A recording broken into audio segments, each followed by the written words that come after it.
Good morning সবাইকে and welcome to my new blog. তো এই ব্লগটা ছিল বইমেলার। আমি আমাদের কোনো প্ল্যান ছিল না, হুট করেই প্ল্যান হয়েছে। আগের দিন রাত্রেবেলা শুনলাম যে সেদিনই লাস্ট ডে ছিল বইমেলার।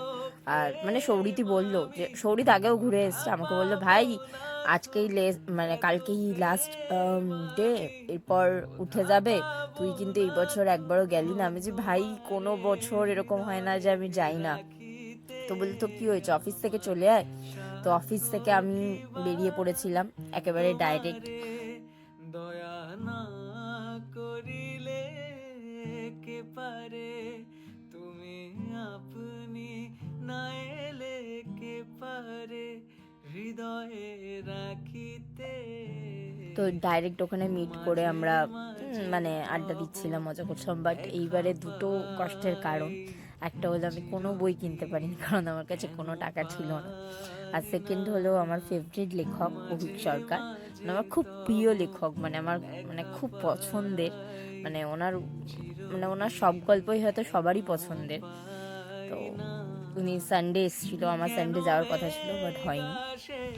আর এই এই জিনিসগুলো দেখলে না, পুরোনো দিনকার কোনো জিনিস দেখলে খুব নস্টালজিক লাগে ব্যাপারটা।